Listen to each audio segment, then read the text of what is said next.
이 세상을 살아가는 모든 사람들은 나름대로 자기 생각이 있고 자기 기준이 있습니다.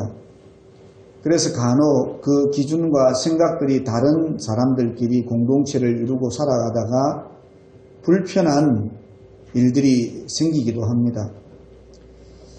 지금 한국 사회에서는 심각한 좌우 분열의 상황에 직면해 있습니다.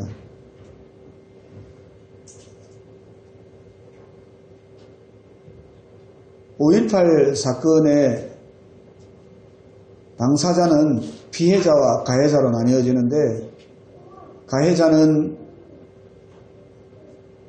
나는 그런 적이 없다 라고 말하면서 오히려 가해자를 편을 드는 사람들은 북한군들이 내려와서 폭동을 일으켰고, 심지어 그 북한군 중에서 광주 5.18 사건 이후에 한국에 남아서 국가유공자가 되어 있는 지금 현실을 아느냐라고 말하면서 국가유공자의 명단을 밝히라고 말하고 있습니다.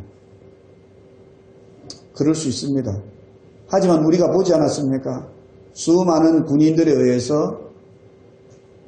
매를 맞아 죽어가고 총을 맞아 죽어간 우리의 동포들의 모습을 우리가 똑똑히 목격했고, 그 일로 인해서 가족을 잃은 사람들이 아직도 광주 땅에 살아 있습니다. 저는 분노를 뛰어넘어 슬퍼서 한 주가 내도록 마음이 아팠습니다. 도대체 정치가 뭐길래, 도대체 권력이 뭐길래 다른 사람의 상처에 소금을 뿌리는 일까지 하면서 이렇게 하고 있는가. 정말 내 마음이 아픈데 우리 하나님께서 얼마나 마음이 아프실까. 저는 그렇게 한 주간을 보냈습니다. 제가 자꾸 이제 목사가 되어 가는가 봅니다. 옛날에는 제가 화가 나서 펄펄 뛰고 저놈들 저럴 수 없다고 생각했는데, 요즘은 앉아있으면 나도 이런데 하나님 얼마나 마음이 아프실까. 많은 동포들이 동포에 의해서 죽어갈 때 하나님께서 얼마나 마음 아프셨을까. 예수님은 그래도 죄인들을 살리실 것이라는 그런 대의 명분이라도 있어서 죽어가도 한편 하나님 마음은 흐뭇했을 거예요. 그런데 아무런 대의 명분도 없이 그저 자유 하나 외치고 정권이 잘못됐다고 바른 길로 가라고 항쟁하던 사람들을 저렇게 무참하게 죽인 모습을 볼 때 마음이 어땠을까? 그리고 30년 세월이 지났는데 초등학생이고 중학교 1학년이던 제가 이제 목사가 돼서 사회의 중진이 되었는데, 지금 와서 그 일은 그런 게 아니라고 발뺌하고 다른 말들을 하는 저 사람들을 어떻게 해야 될지. 믿지 않는 자들은 그러겠죠. 아니, 하나님이 살아있긴 있는 거야?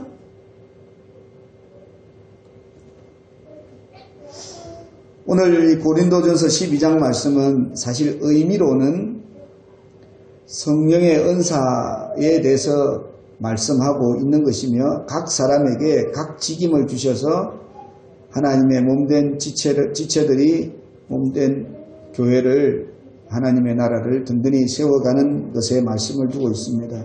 그런데 오늘 저는 이 말씀을 조금 다른 각도로 보았습니다. 우리가 각양의 은사대로 각양의 모습대로 일을 하고 있지만, 간혹 하나님께서 원하시는 뜻이 무엇인지보다는 지금 내가 잡은 이 일, 내가 하고 있는 이 권력에만 집중해서 정말 그 일을 시키시고 그 권력을 주신 하나님과는 전혀 상관없는, 그 일을 할 수 있도록 은혜 주신 성령님과는 전혀 상관없는 그런 인생을 살아가고 있는 우리의 모습들을 발견하고 깜짝 놀라서 이러면 안 되겠다 라는 마음으로 하나님의 말씀을 다시 한번 생각해 보고자 합니다. 사실 작년에도 이 고린도전서 12장 말씀을 가지고 저희가 은혜를 나눈 적이 있습니다. 그때는 교회를 우리 지체들이 받은 은사대로 손은 손대로 발은 발대로 잘 섬기자는 말씀의 취지로 여러분들과 은혜를 나누었는데, 오늘은 그 일을 하게 하신 하나님의 뜻, 그리고 그 일들이 서로 상충될 때 기준은 어디로 삼아야 되느냐? 바로 하나님이라는 겁니다. 장로님과 목사님이 일을 하면서 의견이 상충되면 장로님 말씀이 맞다, 목사님 말씀이 맞다, 두 패로 갈리기 쉬워요. 그런데 그건 잘못된 교회예요. 어떻게 해야 된다고요? 우리가 의견이 상충될 수 있습니다. 그럼요. 될 수 있으면 양보하고, 이건 도저히 서로 간에 양보해서 안 된다고 생각할 때 그때는 하나님의 뜻을 구해야죠. 여러분의 기준은 누구입니까? 여러분의 경험입니까? 여러분의 생각입니까? 여러분의 능력입니까? 여러분을 생각하게 하시고, 여러분을 경험하게 하시고, 여러분에게 능력 주신 하나님이 여러분의 기준이 되시기를 간절히 축복합니다. 이스라엘 백성들은 하나님의 뜻대로 출애굽을 했습니다. 여러분, 이 출애굽의 역사를 잘 생각해 보십시오. 이스라엘 백성들이 잘해서 하나님이 출애굽시켜 준 게 아닙니다. 왜요? 하나님께서 그들을 이제 이 때에, 어떤 경우에는 이런 설교를 하는 걸 제가 들었습니다. 이스라엘 백성들이 너무너무 고생을 하니까 하나님께서 불쌍해서 애국 땅에서 나오게 해주셨다. 우리의 감정에 호소하는 말이죠. 그럴 수 있습니다. 하지만 정확하게는 그게 아닙니다. 그 때가 된 거예요. 여러분, 이제 겨울이 지나가고 봄이 되니까 우리 장로님이 기도하신 대로 내가 꽃이 피었으면 좋겠다라고 마음을 먹은 것이 아니라 때가 되니까 꽃 몽우리가 올라오더라고요. 나는 그저 꽃에게 잘해준 게 하나도 없는데도 이놈의 꽃은 때가 되니까 몽우리를 피우고 좀 있으면 꽃을 열매를 맺고 싶어서 올라오기 시작하더라고요. 우리 강현중 집사님 댁에서 하우스에 호박에 정성을 들여서 나오게끔 하는 거하고는 의미가 좀 다르더라고요. 그냥 자연에 있는 그대로는 때가 되니까. 또 우리 강 집사님 경우에도 마찬가지예요. 아무리 열심히 해도 때가 돼야만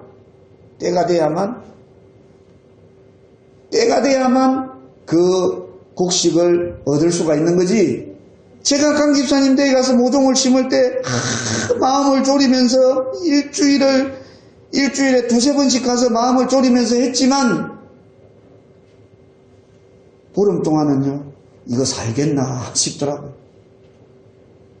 때가 되니까 자기 주인만큼 기가 크더라고요. 하나님께서 출애굽하실 때의 마음은 때가 됐다는 거예요. 여러분, 기도하시다가 낙심할 일이 있습니까? 나는 아무리 기도해도 안 되지. 문경회 집사님은 기도하면 빵빵 소원이 들어진다는데 왜 나는 안 되지? 목사가 돼가지고 큰일 났네. 아닙니다. 때가 돼야 되는 거예요. 하나님께서는 때가 되도록 우리가 낙심하지 않고 기도하는 그 모습을 보고 기특하다고, 그래 네가 믿음이 자랐구나, 이런 가운데서도 기도하고 있구나. 하나님은 우리를 보고 그때 어떻게 하신다고요? 기뻐하시는 거예요.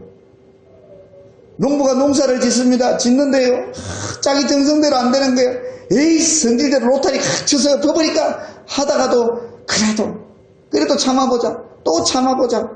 그래, 좀 늦게 나면 어때? 좀 작게 나면 어때? 그래, 참아보자. 그러면서 정성을 쏟는 거예요. 저도 몰랐는데 그렇다면서요.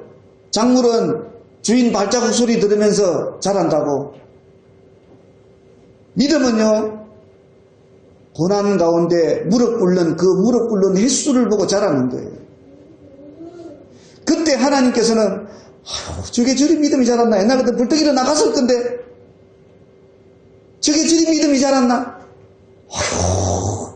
야, 참 기뻐하시는 하나님의 그 모습들을 여러분들이 하나님 앞에 보여드리는 거예요. 빌립보서 2장 5절에 보면 근본이신 그리스도 예수의 마음을 품으라고 이렇게 되어 있습니다. 근데 영어 성경에 보면 그 말씀이 어떻게 되어 있냐면요. 제가 영어를 잘 모르니까 봐야 합니다. 빌립보서 2장 5절을 NIV 버전에는 이렇게 소개하였습니다. Your attitude should be the same as that of Christ Jesus. 무슨 말입니까? 혹시 스카이캐슬 보셨습니까? 스카이캐슬. 거기에 정혜리 권사가 매일 말하지 않습니까? 자기 아들 정준호에게, 자기 며느리 염정아에게. 무슨 애티튜드니? 애티튜드. 그 애티튜드 권사님이에요. 애티튜드. 자세예요, 자세. 운동을 배울 때 제일 먼저 운동선수들에게 코치들이 가르치는 게 뭐냐면 좋은 자세입니다. 절대로 좋지 않은 자세에서 좋은 결과를 얻기 힘들고 자세가 처음에 잘못되면 그걸 고치려면 힘들기 때문에 처음에는 자세에 대해서 엄청 많이 말합니다. 제가 볼링을 조금 치거든요. 처음에는 점수 많이 나오는데 이기려고 막 한 판에 10,000원짜리 하니까 예수 안 믿을 때입니다. 지금은 그렇게 안 합니다. 막 했는데 어느 날 제 실력이 늘지 않는 거예요. 친구들은 자꾸 올라가는데 친구들은 170, 180, 어떤 친구는 220 자꾸 올라가는데 저는 150에서 딱 멈춰 있는 거예요. 절대로 안 올라가요. 가만히 봤더니만 제가 자세가 안 좋은 거예요. 이렇게 치고 있더라고요. 우리 친구들은 치면 탁 이렇게 항상 탁 거수경례하듯이 아 내가 자세가 잘못됐구나. 그렇게 바꾸고 나니까 조금씩 나아지더라고요. 그리스도인들에게서도 하나님께서 원하시는 것이 애티튜드입니다. 하나님을 향한 믿음의 자세가 어떻게 되어 있냐는 겁니다. 우리는 예수님처럼 될 수가 없습니다. 그러면 예수님께서 이 땅에 올 필요가 없겠죠. 만약에 정말 믿음 좋은 우리 장로님이나 안수 집사님 두 분 중에 한 분이니 예수님처럼 된다면 하나님은 제일 바보예요. 왜? 예수님처럼 될 수 있는 사람이 이 땅에 있는데 왜 당신의 아들을 이 땅에 보냈겠습니까? 차라리 될 수 있는 그 사람을 되게 만들어갖고 십자가에 지우면 되죠. 안 돼요, 우리는. 안 된다니까요. 되려고 하는 게 어찌 보면 하나님 보시기에 바벨탑을 쌓는 인간의 모습일지도 몰라요. 그게 거룩하고 경건해 보이지만 인간 본성, 하나님 본성을 넘나들려고 하는 잘못된 모습일지도 모른단 말입니다. 물론 그런 좋은 마음으로 선한 마음이 있으면 좋지만 결국 우리에게 원하시는 것은 그리스도께서 가지신 그 자세로 살아가야 한다는 것입니다. 다시 출애굽의 이야기를 해보겠습니다. 출애굽을 나올 때 이스라엘 백성들이 처음에는요 엄청 챙겼습니다. 먹을 것도 챙기고요. 옆집에 막 금부치, 은부치도 다 가져오고요. 그때 왜요? 애굽 사람들은 멘붕이 왔어요. 멘붕. 장자를 잃고 왕까지도 장자를 잃고 멘붕이 와서 아무런 힘이 없었어요. 이스라엘 백성들이 도둑질을 해와도 그것을 제어할 만한 그런 마음이 안 됐었습니다. 어느덧 광야 생활한 지 제법 되니까 이스라엘 백성들에게 점점 먹을 것이 없어졌어요. 제 차에, 제 트렁크에 50,000원권 다블로 꽉 채웠다고 생각해 보십시오. 흐뭇하죠. 제가 여러분들 차에도 채워줄 수 있어요. 그런데 여러분이 저의 말을 듣고 그대로 할 수만 있으면 제가 채워드릴 수 있습니다. 1년 동안 밥 안 먹고 그 돈만 싣고 다닐 수 있습니까? 그리 할 수 있는 분은 오십시오. 또 돈만 챙기고 나중에 다른 소리 하면 안 되는데. 이스라엘 백성들이 그렇게 되니까 이제 배가 고프니까 하나님 앞에 원망하기 시작했어요. 그때 하나님께서 뭘 주십니까? 만나를 주시는 거예요. 여러분, 이스라엘 백성들은 광야에서 풍요를 누리게 되었습니다.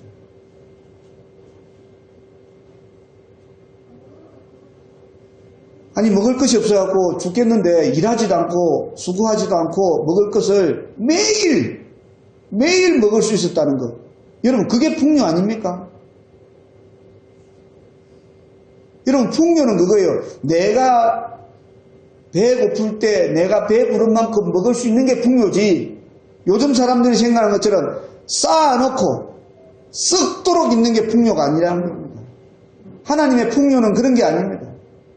부족함이 없이 주는 그게 풍요입니다. 어떤 사람들은 그렇게 말할 수도 있습니다. 뭐 광야에서 풍요가 풍요입니까?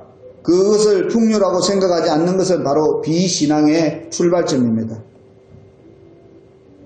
요즘 세태는 그렇죠. 차고 넘쳐야만 풍요라고 생각하는 것이 요즘 세태고 오늘날의 기준입니다. 우리의 기준은 어떻습니까? 우리도 그렇습니까? 우리도 세상의 기준처럼 다른 사람들의 예수님을 믿지 않는 사람들의 기준처럼 그런 기준의 모습으로 살아가고 있습니까? 그렇다면 여러분의 기준은 하나님이 아닙니다.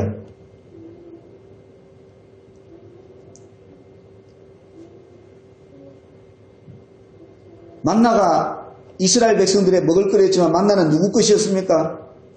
하나님의 것이었습니다. 하나님의 것은요, 하나님의 뜻대로 하지 않으면 썩어버립니다. 어떤 일이 있습니까? 야야, 하루는 안 내린다. 그 전날 2배로 거더라. 2배? 사람들이 2배 좋아하거든요. 왜 주식 투자합니까? 야, 주식 투자하면 배로 튀길 수 있다. 그랬다가 간 사람들 어떻게 됩니까? 다른 사람 배를 튀기주고 자기 돈은 쪽같이 하는 거죠. 2배로 거더라고 했는데 저처럼 많이 먹는 인간들이 있었나 봅니다. 이스라엘에도. 2배가 아니고 4배, 5배 걷어가지고 갔더니만 어떻게 했습니까? 뒷날 되니까 구더기가 나서 썩어서 먹지 못하게 되고 냄새까지 났다는 거예요. 하나님의 것을 하나님의 뜻대로 하지 않으면 썩어버립니다. 여러분, 탐욕은 하나님의 뜻이 아닙니다. 그리스도인들에게 있어서 하나님의 것 아닌 것을 가지고 살아가면 냄새가 나고 구더기가 생기는 거예요. 우리가 육신의 병을 두려워하는데 영적인 병이 얼마나 두려운지 잘 생각해 보아야 됩니다. 하나님의 사람들은 하나님의 기뻐하심을 신앙의 제1의 목표로 삼아야 합니다. 말씀드렸듯이 우리는 예수님처럼 될 수도 없고 예수님께서도 우리에게 예수님처럼 되라고 말씀하시지 않습니다. 예수님은 뭐라고 말씀하셨습니까? 우리에게 하신 말씀, 하나님을 사랑하고 내 이웃을 사랑하라. 이것이 크고 첫째 되는 계명이다. 지난번 한 달 전쯤에 설교했죠. 부자 청년이 와서 예수님 어떻게 영생을 얻겠습니까? 계명들을 저는 다 지켰습니다. 그랬더니 예수님께서 말씀하시죠. 내 재물을 다 팔아 가난한 사람들에게 주고 그 뒤에 나를 따르라. 예수님은요, 성경에 예수님이 배가 고파서 죽을 듯이 고통스러웠다는 말씀이 한 말씀도 없어요. 예수님 가진 것은 없고 머리 둘 곳이 없다고 하셨지만 예수님은 항상 잠을 잘 주무셨고요. 예수님은 잘 먹고 다니셨던 것 같아요. 때론 당신을 위해서, 이스라엘 백성들을 위해서 금식하기도 하셨지만 잘 잡수고 다니셨어요.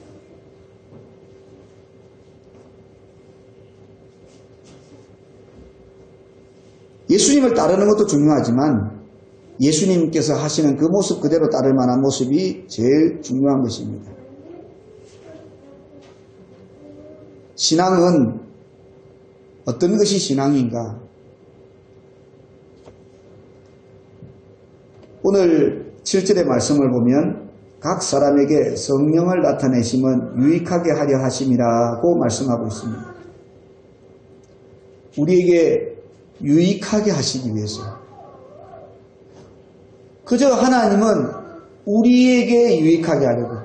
즉, 이 말을 조금 바꾸면요, 조이풀입니다. 우리 삶의 기쁨이 충만하게 하도록 성령을 주셨다는 것입니다.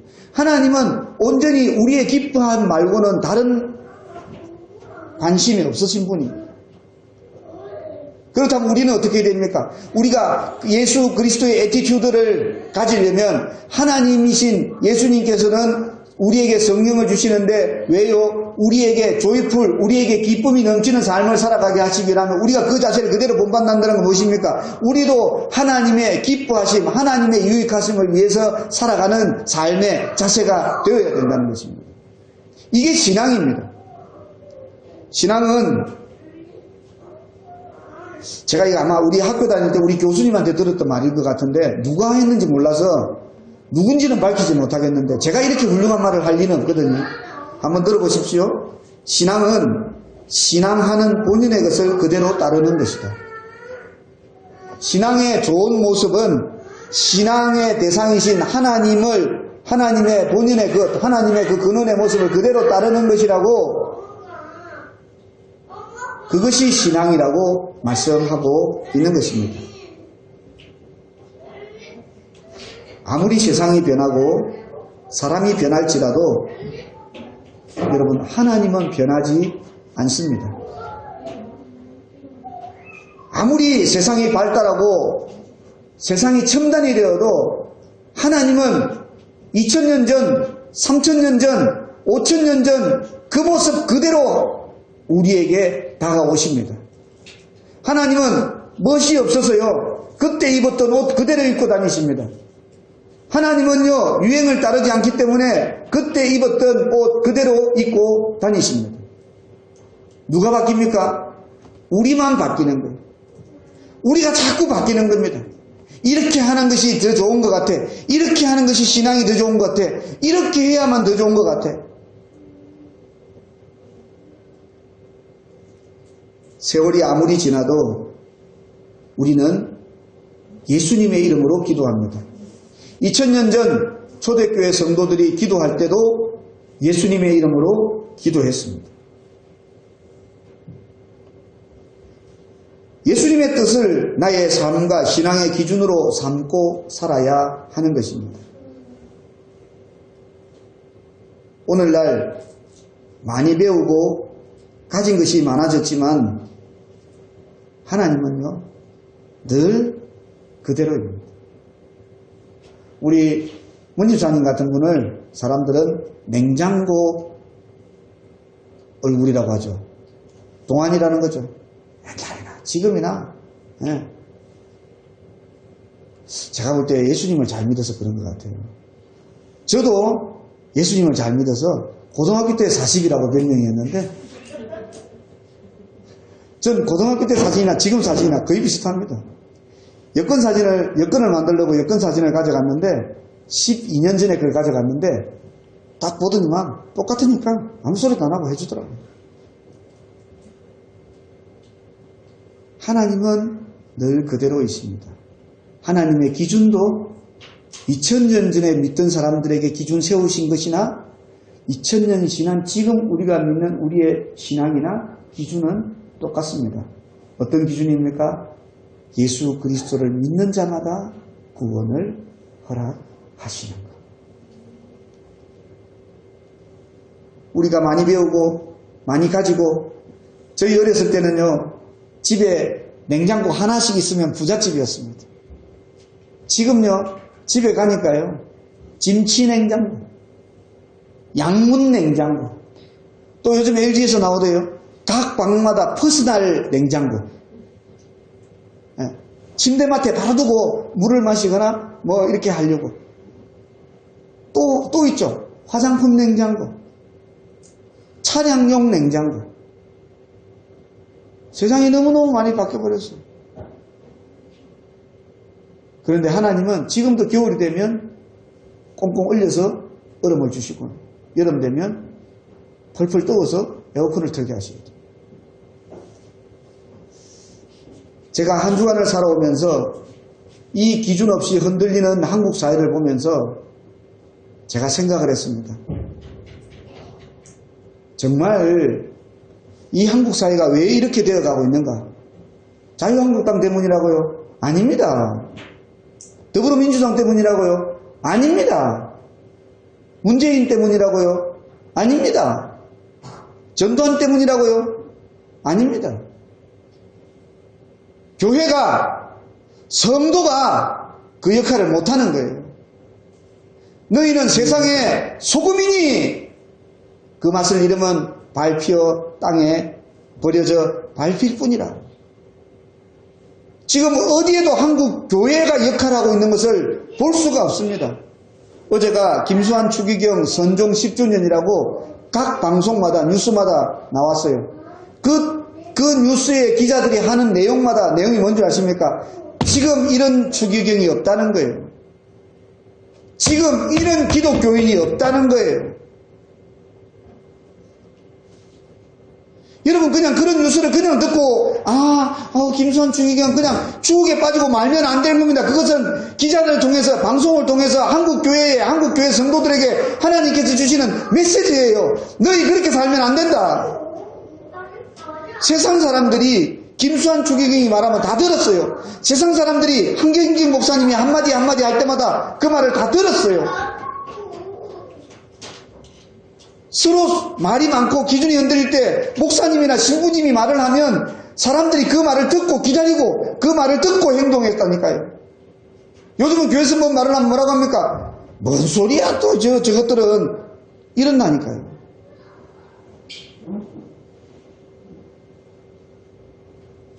여러분 우리가 먼저 우리의 삶의 기준을 하나님의 기준으로 바꿔놓으면 세상은 자동적으로 우리의 기준을 따라오게 되어 있습니다.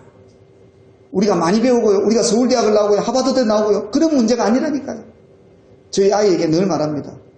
어떤 사람을 말해서 그렇지만 국회의원을 하다가 변호사 사무실을 하는 강모모 있습니다.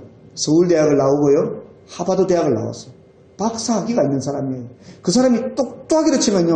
이종철 목사의 10,000배, 100,000배, 억배 똑똑한 사람이에요. 저는 다시 태어나도 서울대를 들어갈 수 없으며 다시 하나님께서 살게 해주신다고 하버드대 갈 자신이 없습니다. 그런데 그 사람은요. 영어의 몸이 되어 있습니다. 그 사람이 입만 열면 헛소리를 하는 거예요. 국회의원직도 왜 됐습니까? 스튜디오스를 보고 성희롱해서 그랬지 않습니까? 제가 누구 하나를 핀잔하고자 하는 것이 아니라 세상의 지식과 세상의 경륜은 아무 소용이 없는 거예요. 그 사람이 왜 그렇게 됐습니까? 하버드에서 그렇게 가르쳤습니까? 서울대에서 그렇게 가르쳤을까요? 그 과정에서 그렇게 가르쳤을까요? 아니에요. 기준이 자기가 되어버리니까 그런 거예요. 내가 기준이 되어버리면 세상 그 어떤 사상과 세상 그 어떤 기준도 필요가 없게 되는 거예요. 내가 기준이 되는 거예요. 하나님은 오늘 여러분들에게 말씀하십니다. 내가 너희에게 성령을 줄 테이니 너희는 기뻐하고 너희는 내가 기뻐하는 것을 본받아 너희도 내가 기뻐하는 그런 삶을 살아가면 좋겠다라고 말씀하십니다. 사랑하는 소정교회 성도들의 삶의 기준은 완벽하게 하나님의 기준, 하나님의 기뻐하심으로 살아가시기를 간절히 축복합니다. 하나님 감사합니다. 우리는 완악하여 각기 제 길로 갑니다. 하나님, 각기 제 길로 가는 삶을 돌이켜 출애굽의 백성들이 불기둥으로 구름기둥으로 인도하신 하나님을 한 행렬을 이루어 따라 순종함에 갔듯이 이제 우리도 앞에 가는 자를 바라보고 한 길로 하나님의 기준을 바라보고 하나님의 기뻐하심을 바라보고 나아가는 우리가 될 수 있도록 은혜를 더하여 주시옵소서. 그리하여 세상 가운데 빛이 없을 때 우리가 빛이 되게 하시고 세상 가운데 소금이 없을 때 우리가 소금 되게 해 주시옵소서. 우리 힘으로 안 됩니다. 우리 속에 있는 더럽고 추악한 것들을 다 물리쳐 주시옵시고 온전히 하나님의 뜻, 하나님의 기준만을 갈 수 있는 그런 믿음의 마음을 우리 가운데 더 심어 주시옵시고 성령을 더 허락해 주시옵소서. 감사드리며 예수 그리스도 이름으로 기도드리옵나이다. 아멘.